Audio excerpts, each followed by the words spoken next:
Ready to start? No. I'd like to welcome you to the April 17th, 2024 City Council meeting. Roll call. Jason Upchurch, Fred Sin, Billy Costello, Diane Feifley, city employees, Dan Platt, Brad Wainwright, Daryl Schultz. I'd like to ask you to stand now for the invocation and remain standing for the Pledge of Allegiance. Let's pray. Father, thank you so much that we can come together and discuss city business. Thank you for our city. Thank you that you brought us here, and you brought us here safely for the beautiful weather. And we pray that you give us wisdom and grace as we seek to lead the city in a good direction, in a wise way. Give us unity. We ask in Jesus' name. Amen. Amen.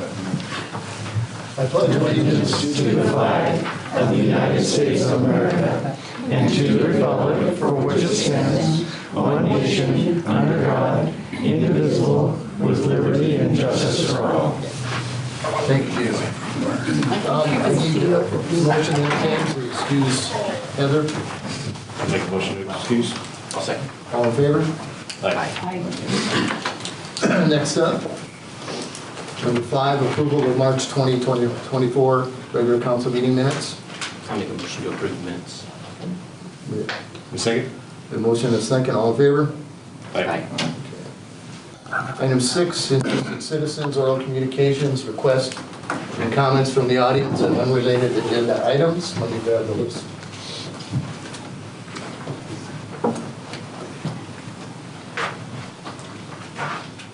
Peggy, are you on here? No. Do you want to be on here? No. Okay.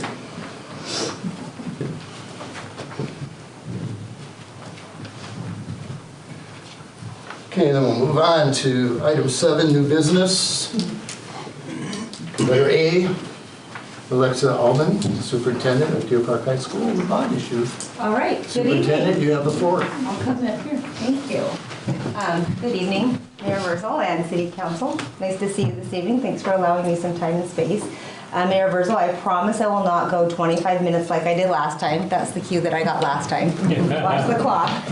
So, good evening. My name is Alexa Allman. I'm the superintendent in the Deer Park School District. Super proud to be here. A couple of things that I'd like to share with you.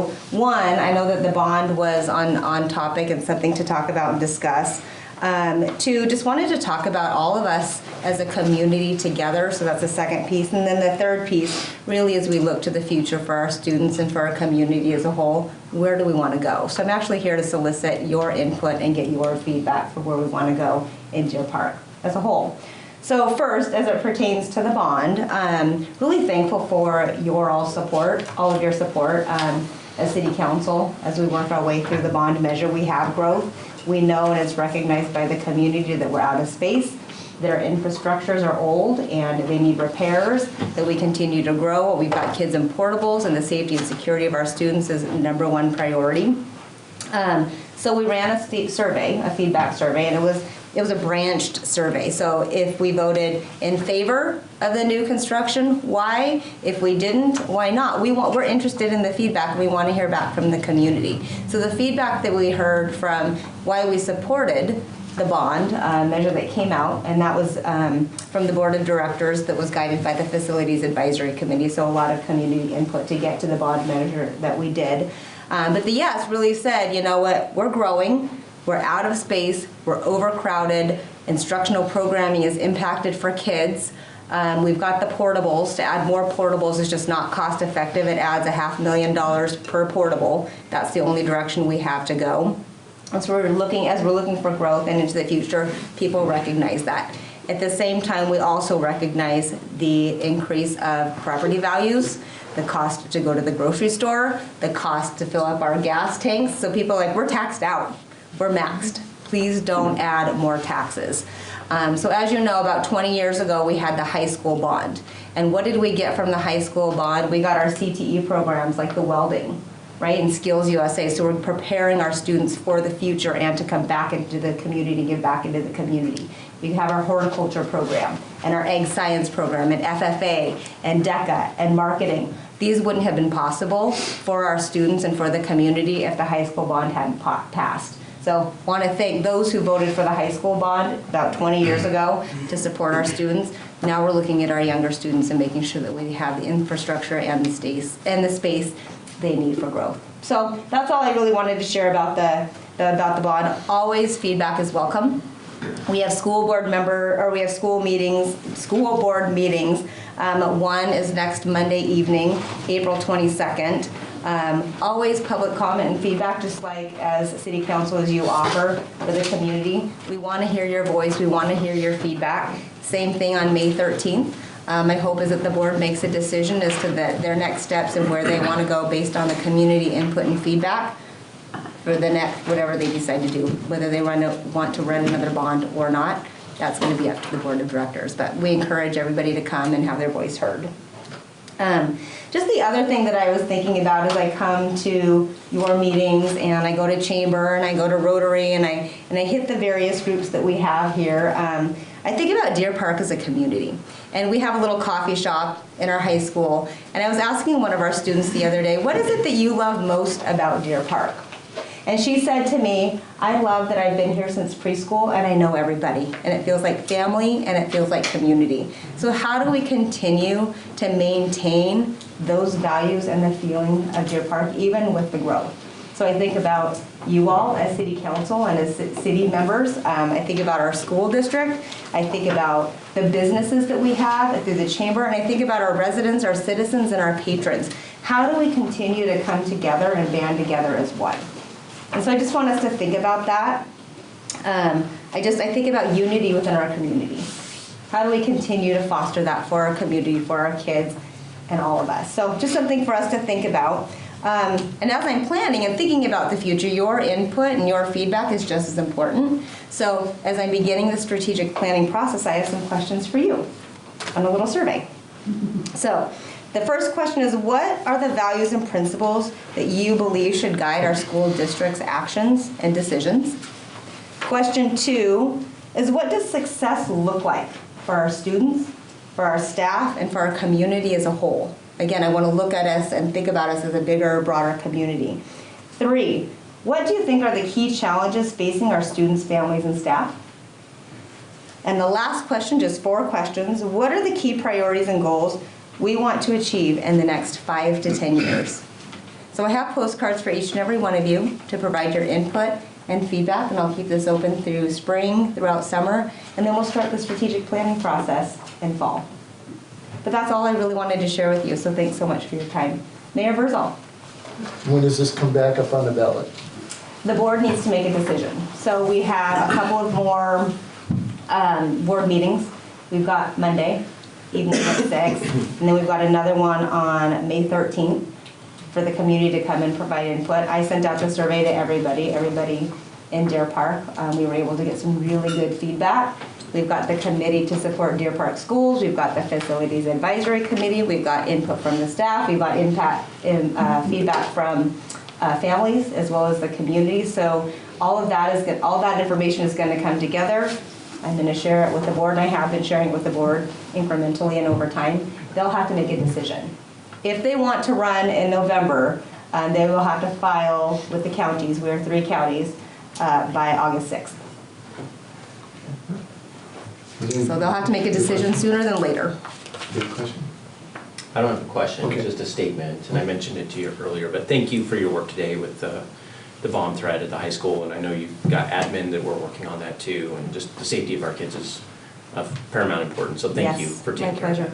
My pleasure. Thank you for the feedback. I appreciated the message. Yeah.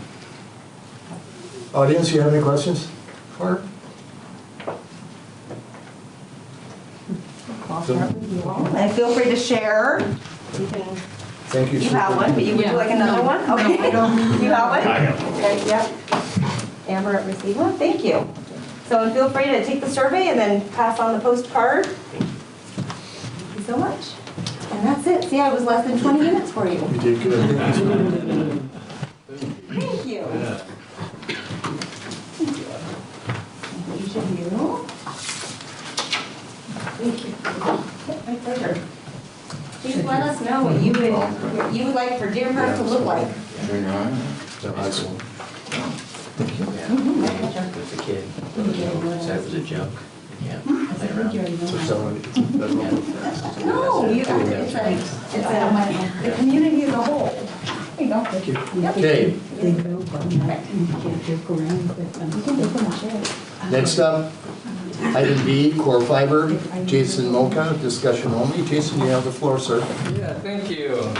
Well, thanks to my little man here who gave me a big education on Legos today. It was fantastic. And Mark, who's with me, Mark runs our sales and marketing and business development teams at Core Fiber. I'm the CEO of Core Fiber, and I'll tell you a little bit about me and the company. But just to point this out, this is a fantastic idea, Alexa, and I'd love to do something similar with the rest of the residents in Deer Park. So I'll set this here.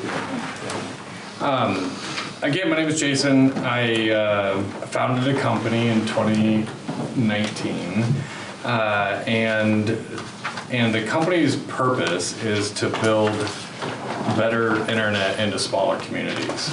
And where that comes from is my own experience. So my wife and I, Dana, became empty nesters in 2019. Which, by the way, is awesome. Hallelujah. And when we became empty nesters, like a lot of people think, I wanted to get back to my rural roots, move out into the country, downsize in house, upsize in land. Everybody kind of talks it like that. And we bought this tiny house on some land, and it was checked every single box, but it had no internet. And a lot of people face that today. And I was running a fiber to the home company from my cell phone. And so I lived this rural penalty. And in a little town called Battleground, Washington, of about 20,000 people.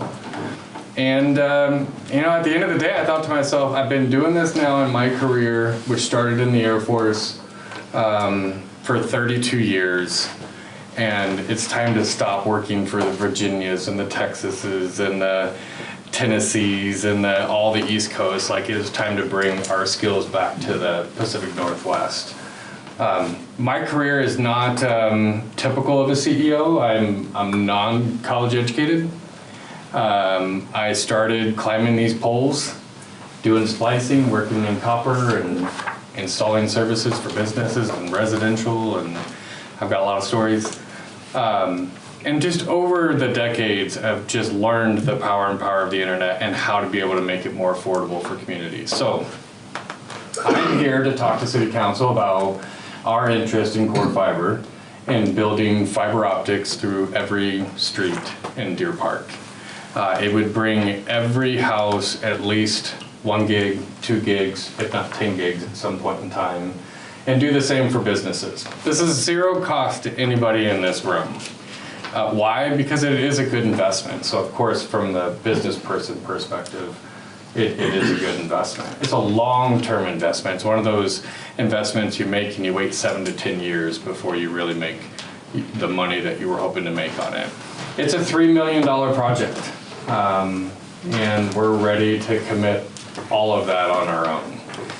You all have probably heard about BEAD, and if you haven't, it is the programs from the government that is incentivizing community members, ourselves, and ISPs, or internet service providers, on building better internet into the rural parts of every state, just like we did for my hometown in Battleground, my street.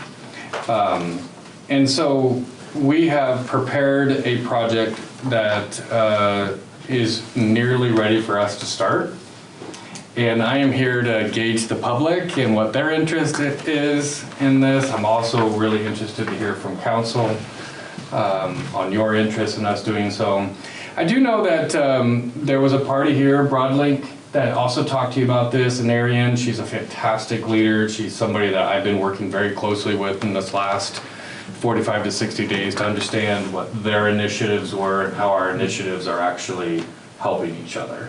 Think of us as being the company that gets to check the box for Broadlink and building the services and making our own investment.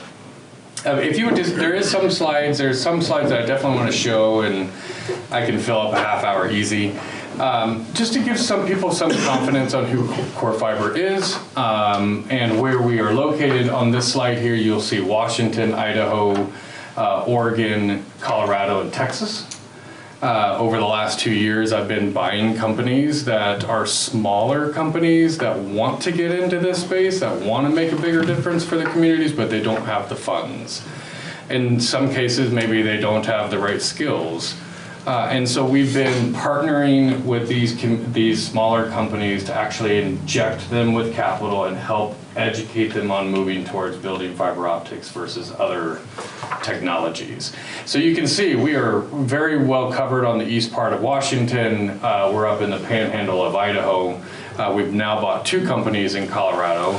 And Oregon, we're on the coast with a company called Hayek.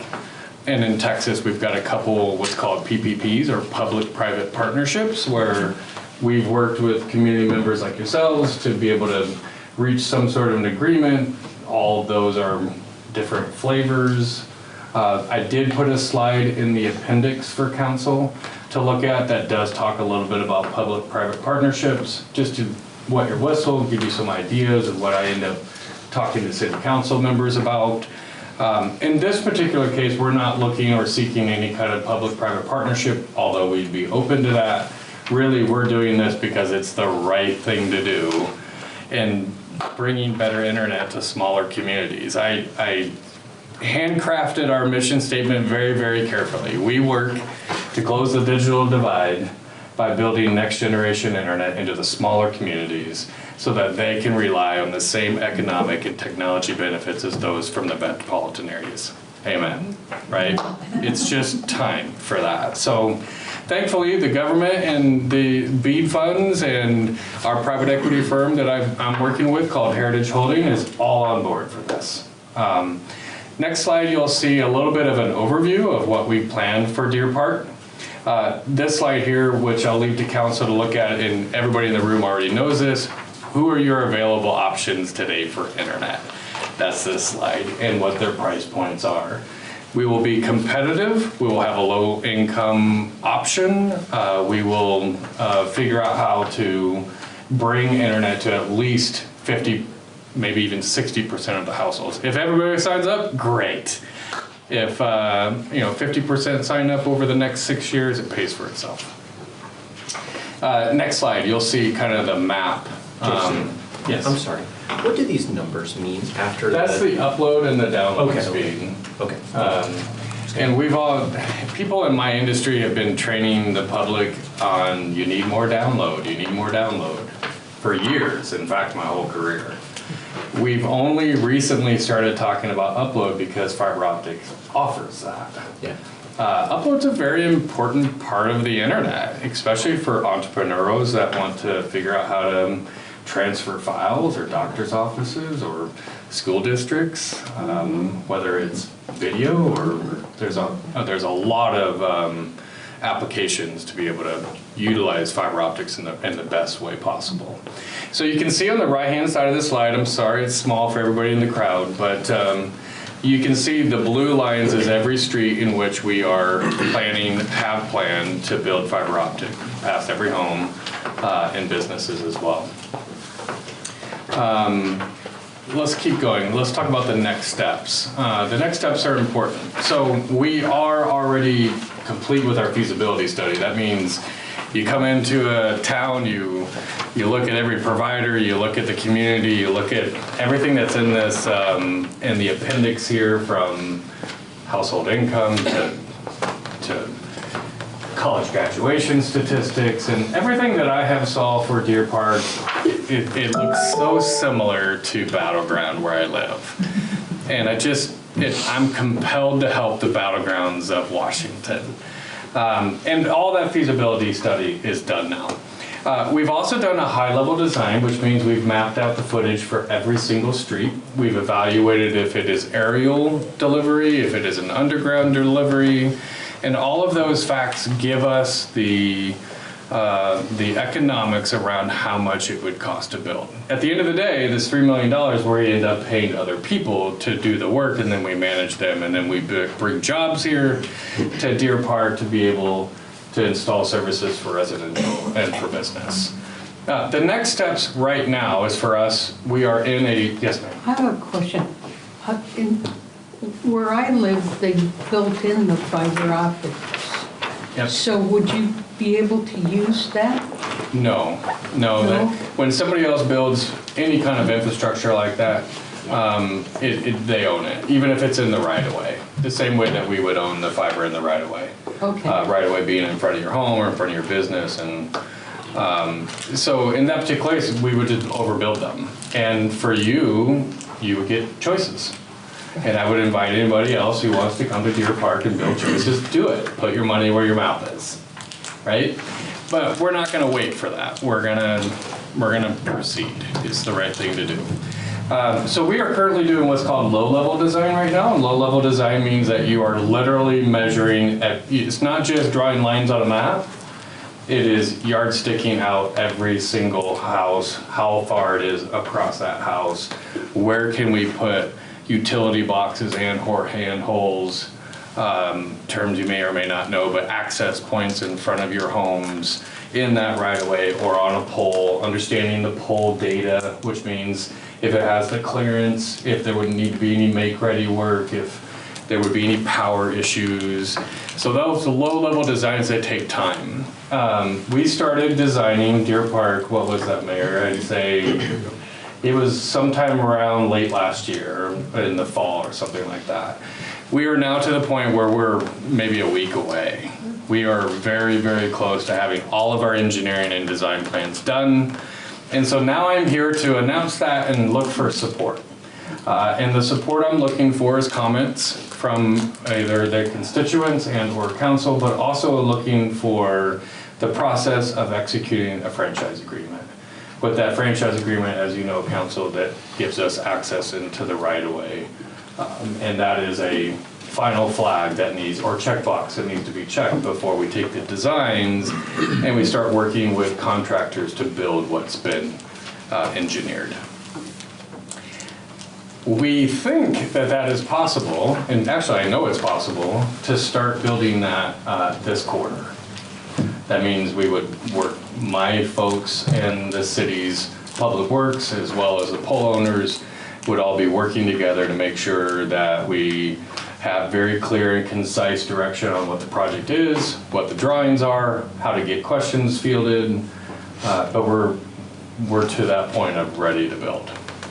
One final thing. Smaller communities like Deer Park, who do have a rural designation, there's a lot of people like me that understand that we don't have to spend our own money up front. We could wait and risk getting a grant to come in and build all of this. I look at that a little different. I like to build the castle, build the moat. Build the castle is, this is a town that's been here for a long time. They deserve it now. I don't want to wait, and it's a good investment, so why wait? The surrounding areas outside of that map that I've shown you, it is something that we would pursue grant opportunities and expand our reach from what we currently have designed in phase 1 of Deer Park to having subsequent phases as well, to reach the outer parts of folks that, like me, just want to get a little bit further away from the city. I think that's probably it. I'll pause there. I said a lot. I know that. Any questions from council? Council first, and then we'll go to the audience. I have a question. As you probably know, Comcast came in here and made a large investment. Yeah. And looks like their data indicates that they got 1,200 hookups. How does your company compete with Comcast? Cheaper, faster, local service, answer the phone in less than 20 seconds. Those are just a few of them. I have Comcast at home. There was no other alternative for me. I'm not here to tell you which company is good and which company is not. I would tell you that the future of where the internet is going and technology generally speaking, which is why it's called core fiber, fiber optics is at the core of how technology improves from here. It has no limits. Coax does. It has okay download speed. It has 40 meg upload, and you can't in a DOCSIS 3.1 3.2, 3.3, or even the 4.0 that they're talking about, those technologies are not proven and cannot give you that upload speed. So, you know, the technology is not the selling point as much, albeit it is future proof. And for folks that sit in your chairs, that's a big deal. Folks that sit and manage school districts like Alexa does, that's a very big deal. And so it is comparable on the download. We are way faster on the upload. The last thing I want to say to answer that is local jobs. I have a passion for developing people that were me at 18 years old that didn't want to go to college, that wanted to be vocational. I want to bring jobs to Deer Park, so you have technicians living in your community that are going out to eat and having conversations with patrons. Like, that's important to me. That's how, what I have found so far, sir, is that rural communities like mine in Battleground, they don't gravitate to the internet nearly as much as those in the metropolitan areas. And it is a local office, local staff, friendly, approachable. You have a question, come in and ask us, we'll help you. So that, hopefully that gives you a clear enough answer. How many jobs were you thinking of bringing? It probably, I will leverage the jobs that we bring here to help other communities as well over time, so I don't want to misrepresent that. But it would be in the ballpark of 3 to 4 people. Okay. And you said, you kind of answered my question with the last one too. So there would be like a local hub type? Yes. Okay. Yeah. Physical location? Yeah. Whether it is an office where we invite people to come in and enjoy the experience, or if it is somebody that is coming in to pay their bill or just ask a question, we have not decided yet. I felt it was important to hear from you all first. Dan? Dan? Is there any way you guys can basically utilize lines that are already in the ground? Any of them? Any fiber that's already there, knowing that there's a few If other it's abandoned, fibers already there? Maybe. So I know That becomes a very slippery slope. right. In some cases, I have found abandoned networks and you can make do with them. The better, more usable example would be conduit. Also in the appendix of this deck, you'll see the public-private partnership and kind of the different options and scales in there. Some council folks that I'm talking to in communities have embraced like a dig once policy, where they're going to work on the road, they're going to go ahead and put their own conduit in because they don't want somebody else to tear it up. In those particular cases, we may be able to use that and maybe even lease it from you guys, which gives you a revenue stream. Those situations are pretty far and few between. Right. So some, on the infrastructure standpoint on it, key things that I want to put out there. If there's already a few other, lines in the ground, the more go in the ground means there's that much more opportunity for hits and other damages to the city services, such as sewer line, water line, things of that nature. So it's happened before, and actually we're dealing with that right now, where there was a bore right directly through our water main. So things like that happen. The more utilities come into town and install fiber. So, and other utilities as well, but fiber being one where there's already a few options here.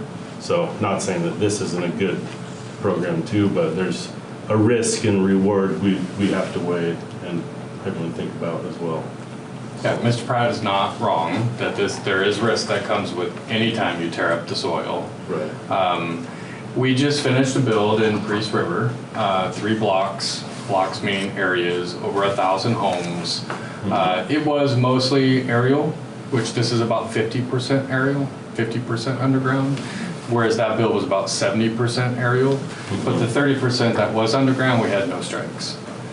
The reason for that is because, again, I believe in the partnership between the city and our contractors. We have I'll have to prove this to you all, but if you end up having people like me out on site that have personally done this work before, it's a little bit easier to control the quality.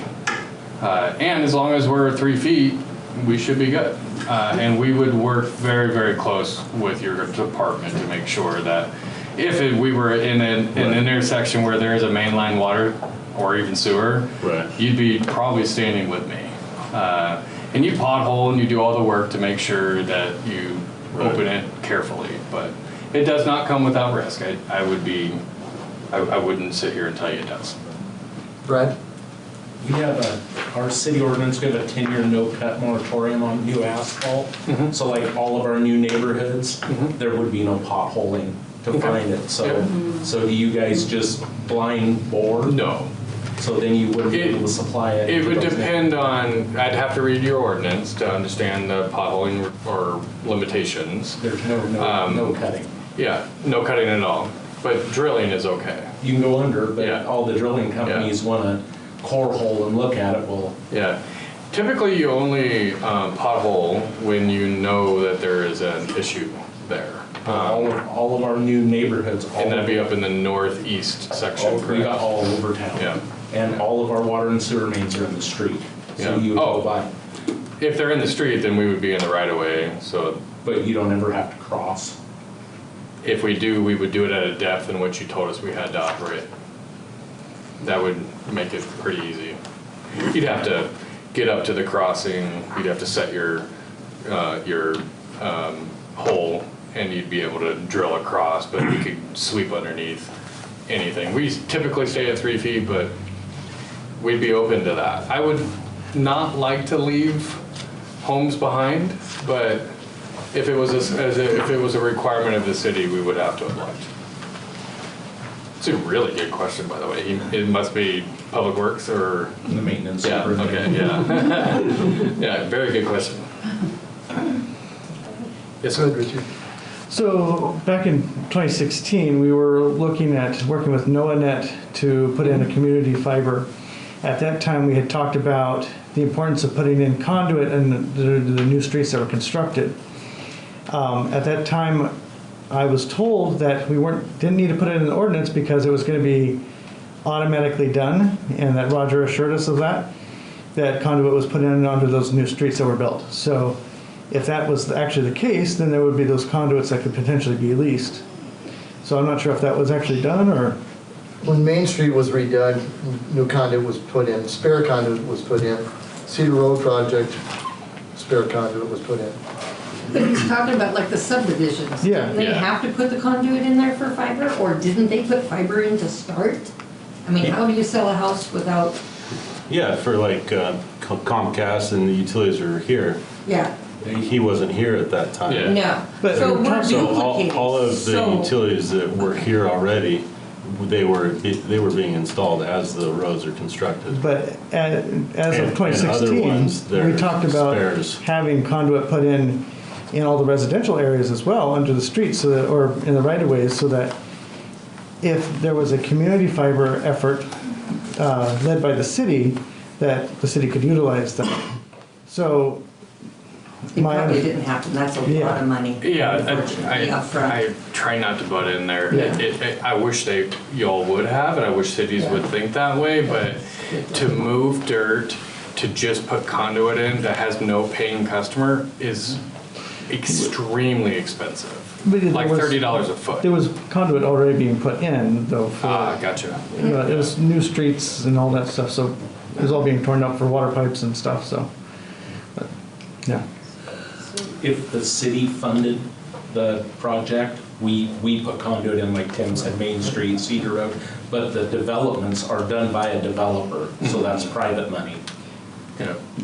With a right of way, and what we try to do is work with those developers while they have those pits open. That's exactly right. It's called an open trench agreement. It's really hard to find those relationships with people that will do it, but it is cost effective for us because we don't have to move the dirt, and it does limit the risk that Mr. Pratt was talking about.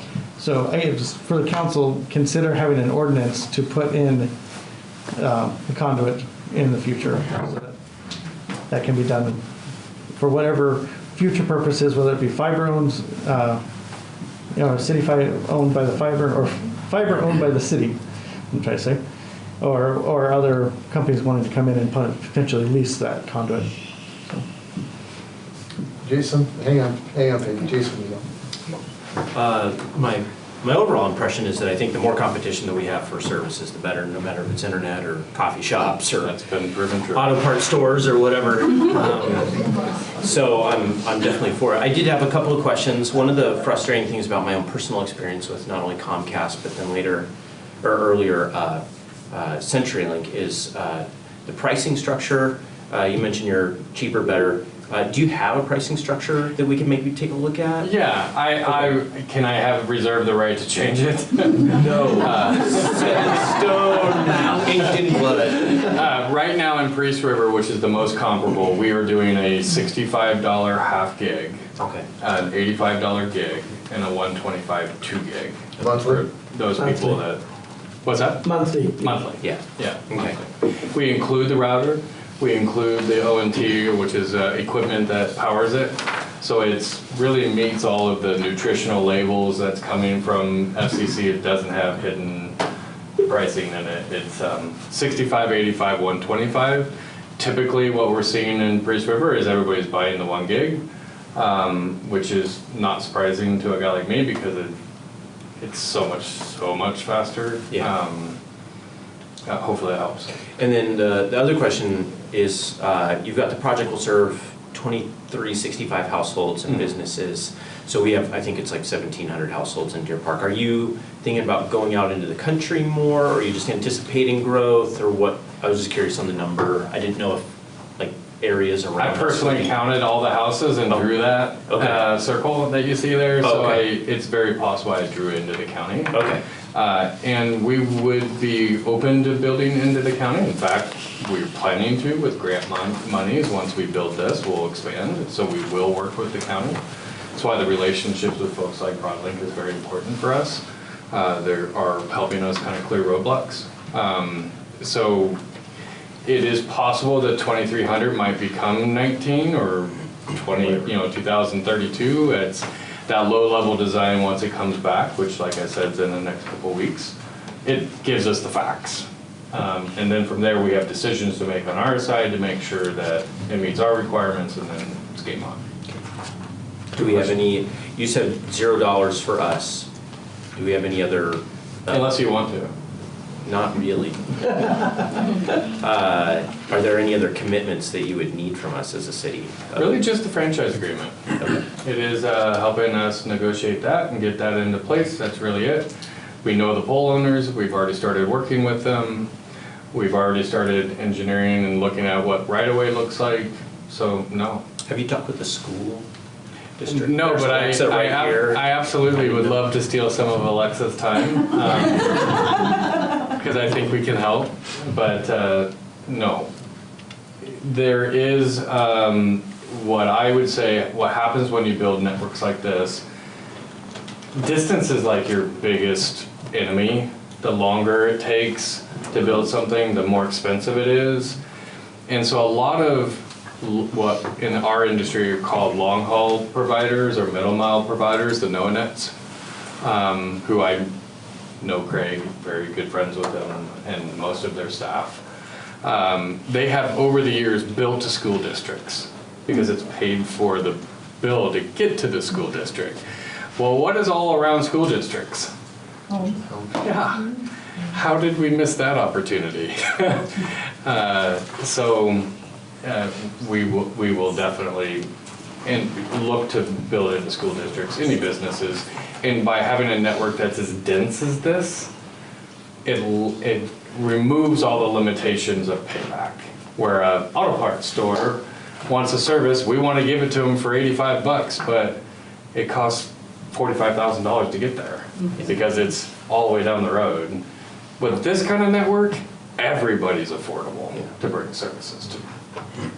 Peggy? Okay, you don't have Nightcom on there. No. Is there a reason? I would like to talk to Mr. Knight and see what it is that they have. When I was doing my due diligence in the very beginning, I had been told they had some fiber out here, but they had not, for one reason or another, developed a plan to to build more mass. Right. We're to the point now where those conversations are very relevant. Okay. Would you, because in that, we have property up at the light industrial and we will be developing, and that comment's given us, they've got, you know, fiber run down that road. Would you duplicate that? Potentially. If they're well-served too, I don't want to lose sight of Yeah, no, it's the competition council is members. healthy. Yeah, it So is. it's just what it is. It and is, it's whether very healthy. they're going to go in that rapid, you know. Yeah, that- so we would entertain that. I'm not afraid to overbuild somebody. I believe our service is good, and I believe in our employees. I believe in our commitment to smaller communities like this, so I'd be okay with that. You hire local contractors to install your fiber? Yes, ma'am. And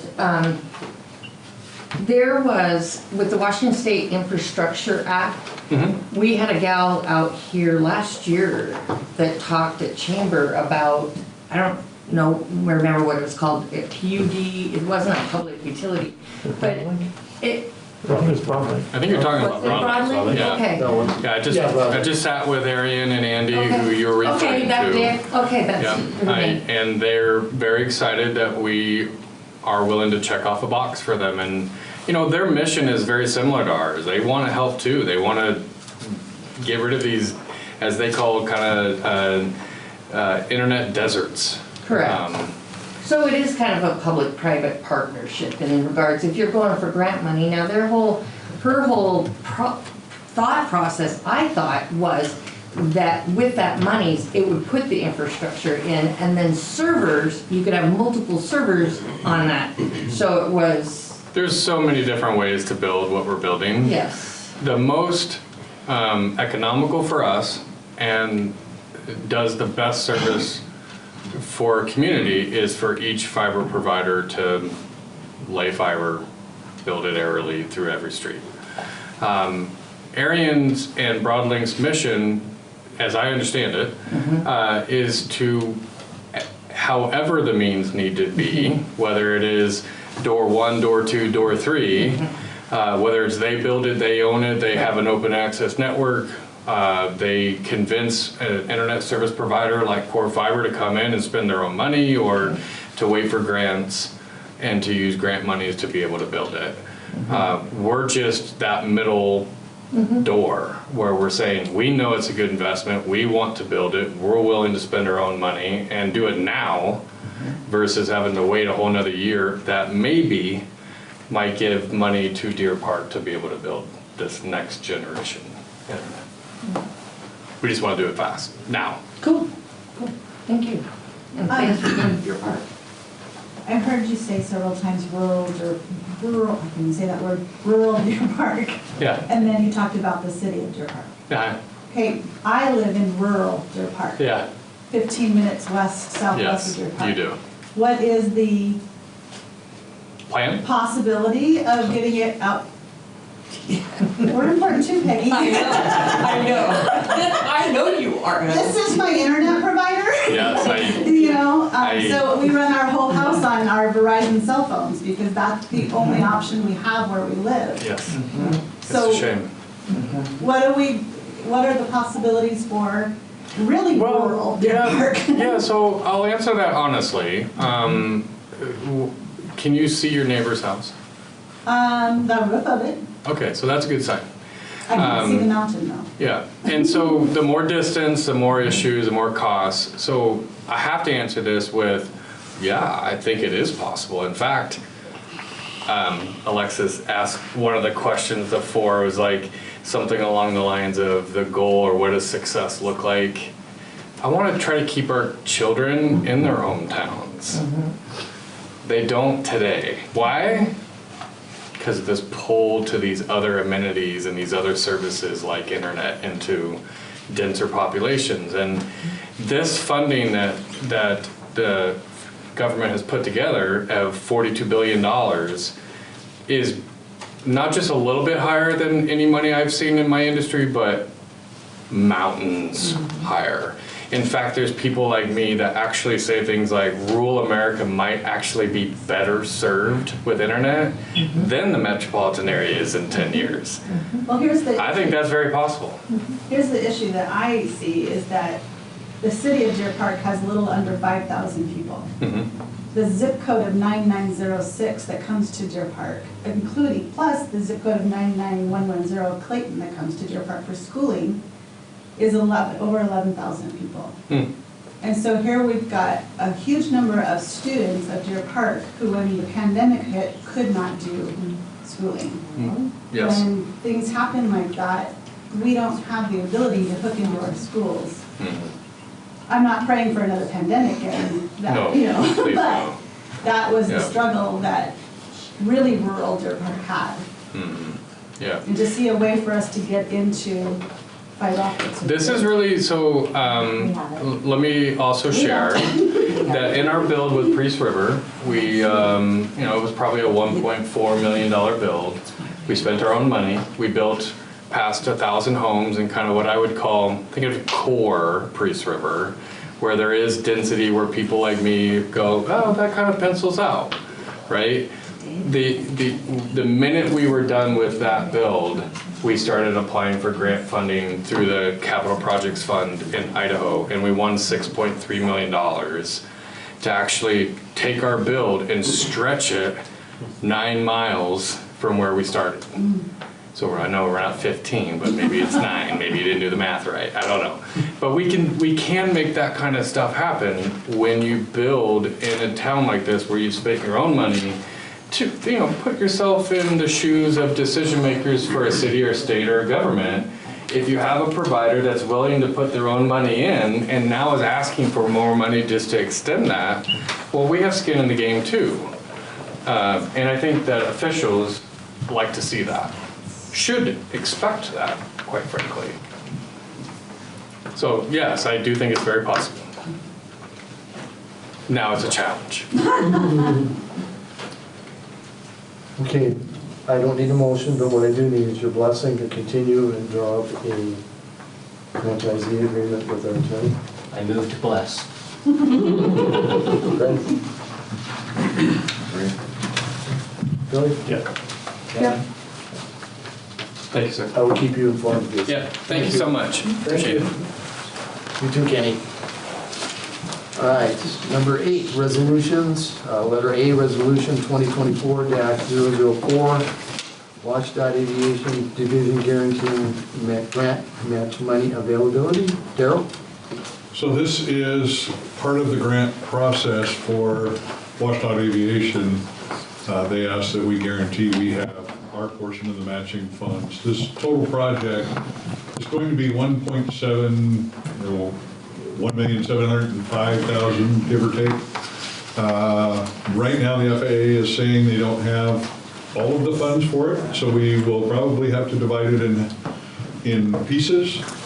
We'll see as we get further on how much Congress acts and gets the funding approved for us.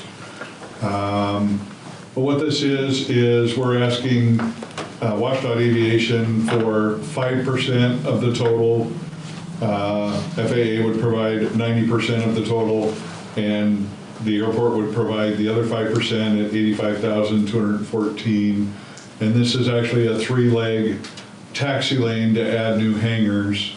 I actually met with Dan and the engineers today to try and get the water line coverage to be able to cover and build hangars now. We got guys that want to start building before we even have the taxiway in, and to cover the maximum number of hangars that we can get from this first phase of the build. Any questions by the council?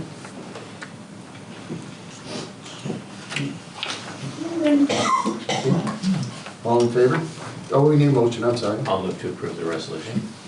A second. You have any motion? All in favor? Aye. Motion carried. Number 9, ordinances, we have none. Number 10, consent agenda. Letter A, approval of voucher claim check numbers 41,898 through 41,934 in the amount of $350,620.02. for the second half of March 2024. Item B, approval of voucher claim check numbers 41935 to 41965, including EFT debits in the amount of $360,031.94 for the first half of April 2024. And item C, approval of payroll check numbers 15403 through 15433, including PFML, LTC, 941 taxes, and health benefits in the amount of $153,657.68 for the month of March 2024. Motion to approve the consent agenda? I'll second. But I do have a question. Go ahead. How many water meters does $50,000 buy? Do you know? I was just curious. I know they're for resale. I was just curious. About 80 of them? Clint, are you there? 80, something like that. Yeah, he purchased Okay. about 80, yeah. Clint, All right. I'm here. did you hear Yeah. Jason's question? Yeah, how many water meters does $50,000 buy? Correct. Yeah, I was just curious. Brad thought it was 80. Around 80 meters, 80, 90 meters. I was curious. They're expensive. This deal, everything is in the Yeah. Okay. Any more questions? We have a motion and a second. All in favor? Motion carried. Item 11, council questions, comments, or reports. I will start. The one you all have been waiting for, Avista Utilities. At approximately 9:28 a.m. this morning, 4,074 Vista customers in Deer Park experienced disruption in electric service. The reason was animal caused. This is the third time a woodchuck ate a line.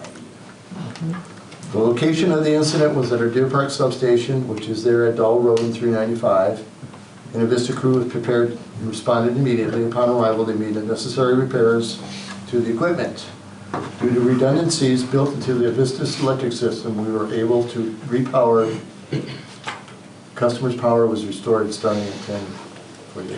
So talking to Braden, who is our Vista guy, they are working on resolving that issue as we speak. They were started on it today. What happens is there's a gap in between the transformers and the line boxes because the air circulates in, and this is where these little rascals are going up there. But they don't survive. They get fried. What happens is it shorts out and blows fuse boxes. And the second one, effective city officers, size of council. This is just for the future. When the population of a mayor council code city having 5 council offices increases to 5,000 or more inhabitants, the number of council offices in the city shall increase from 5 to 7 members. In the event of an increase in the number of council offices, the city council shall by majority vote pursuant to RCW 35A.12.050 appoint 2 persons to serve in these offices until the next general election, at which election 1 person shall be elected to a 2-year term and 1 shall be elected for a 4-year term. So those are served by the existing council will appoint. We are going to be to that, but we have to wait until we get the official population count, which we should have sometime June, July. Mr. Mayor, we could technically vote to move to 7 anytime, right? Correct. We just have to do it once we hit 5. Right. Yeah. Mandatory. So we could do it before. And just, I mean, we're such a small community, but looking at other towns that have this, I mean, it wouldn't have to be districts or, Yep. no, okay. Same rules apply, the residency, there can't be an at-large position, right? Well, I think they're all out large, right? Well, I meant some that, District and then a 1 at large. one that's, you don't have to actually. Within live- city limits and 1-year residency. Yeah. Is the requirement. So, okay, that's all I got. Jason?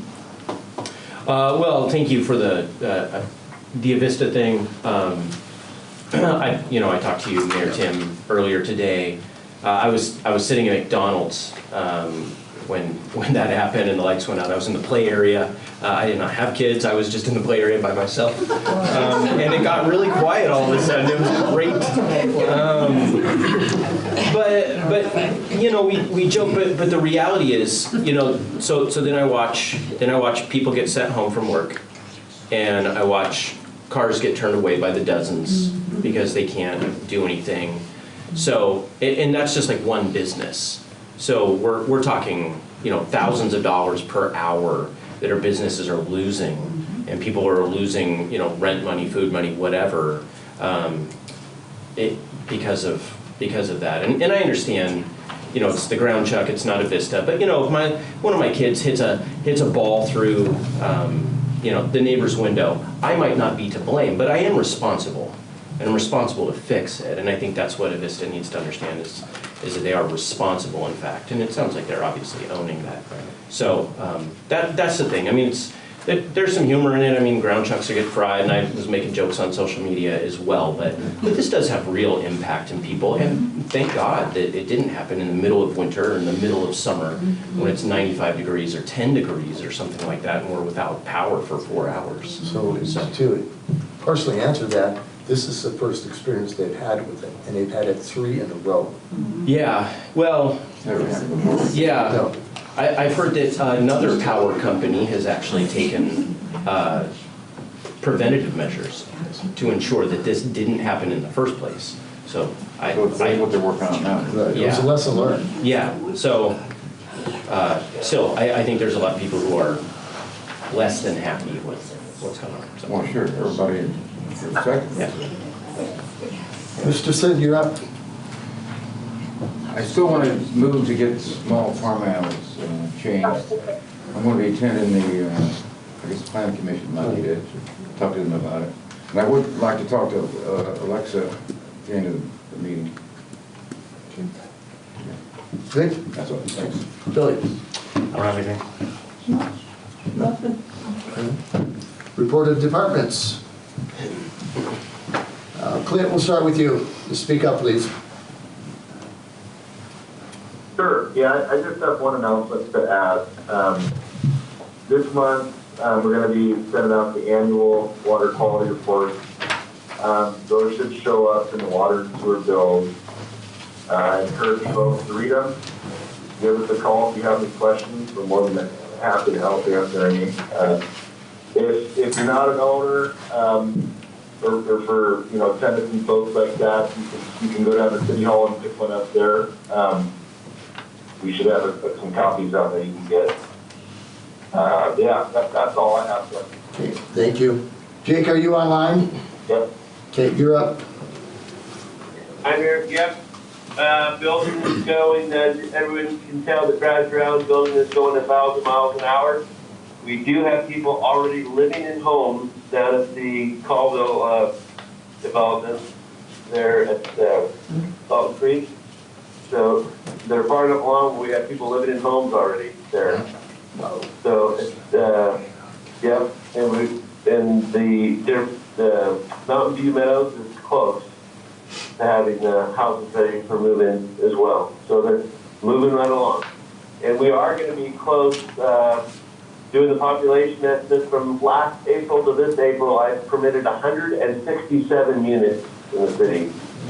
So we're going to be at that 5,000 here shortly. So we're prepared for that. That's all I have. Thank you. Thank you, Jake. Daryl? We've been working on starting some of our weed spraying, weed control efforts. Got the mowers ready. Traffic is starting to increase. Every time we have a nice day, we probably notice all the noise. Military has been out quite a bit, and they're actually going to, in May, they're going to bring in some Chinooks and do an exercise, a military exercise over on our closed runway. At 3 in the morning? It's going to be late afternoon. So it should be interesting. It's happened. It's happened. Thank you, Daryl. Can I ask those, Daryl, when I called you, they were C-17s. Did you ever hear what was going on with those 3? I did not. Okay. These are Chinooks. Okay, yeah, because when I called you like a week and a half ago, there was huge airplanes really low right by and they were C-17s. It must have been something from Fairchild, it wasn't But nice. just bizarre to go south, Yeah. right, off of Cedar and there. Are you done? Yes, I'm done, sorry. They were huge and they were low. I was thought the Russians were coming. Okay, Brad, you're up. Sorry. Did our first round of mowing this week. We've been working at the sports complex. Well, we had a contractor replace the fence all the way around. Daryl at Owl Fence did a beautiful job. Turned out great. What's that? At a good price. Good price, yes. Yeah, he did just an outstanding job. We're kind of concentrating up there. Our new lift station for the sewer got delivered last week. We're working with our electrical contractor to get that all scheduled when we're gonna install that. Probably be right after the high school softball is done up there, so middle of May. We'll get going on that. Hopefully it'll take us about a week. Travis has been up there redoing the outsides of the dugouts. And the junior high every year does a community service thing where they want to paint or do whatever. So we're getting all of those spruced up and the kids are going to paint the dugouts as one of their projects. We went to the job fair at the high school yesterday, handed out a lot of literature for, still trying to find lifeguards. I have 4 on the hook at this point. I'm still trying to get a hold of another one. And last thing is the Clean Green is coming up at the city shop, May 3rd and 4th. Friday and Saturday. Friday, Saturday. So we open up the gates at 8, go till 4:30 on Friday. Same on Saturday or until the dumpsters are full. Thank you. Dan? So a few projects that everyone's been kind of somewhat involved in lately. The Maine Crawford project that we had the public meeting on, that's basically at a pause right now where we took all the valuable feedback we got and we're looking at other options. Kind of next step there is I'm going to try and meet with a couple different funding agencies and get their input on which option is most likely to receive funds or if we need to go a different route altogether. So that one's kind of at a pause. Our Colville Road heading north project, it is, I think I told you before, I was hoping to get task orders for you to start designing it this meeting, but it's still in WashDOT's court waiting for their review and approval to get that in here. So hopefully the next meeting. All of the subdivisions, like Jake said, they've all fired up the next phases of them. So they're building more lots. The splash pad, I'm working on putting together a little bit better kind of presentation to be able to show you guys, but a couple key points from that survey. We had about 390, 380 people took the survey. So we got, and 60% of those 380 saw it on social media is what they marked. So that was good. What are they favoring? Good turnout. So between the two parks that were on it, 60% said mixed park, 40% said Swinnyard. Really? And there was a lot of other different ideas to also add to it. And one of the main ones was pickleball. So a lot of people wrote in pickleball. Yeah, pickleball. I've been So- working on that. Asking about that a year ago. I'll put something a little better and share the whole survey with everybody as soon as possible, but I just kind of received that. And I've been running around on everything else this week, so haven't quite gotten it together to give you guys yet. How much does it cost to put in like a regular pickleball court? Like what are we talking about per court? $42 a foot. I'm not quite sure exactly, but compared to a lot of other sports, it's fairly inexpensive. Yeah, it doesn't seem like it. Right, smaller than a tennis court. Yeah. Yes. You can get like 2 on the size of a tennis court, right? I don't know for sure, but yeah, Close. yes, it's much smaller. Yeah. So Okay. Jason, item 14. Is that adjourned? Yes, it is. To adjourn. We're adjourned. Thank you all.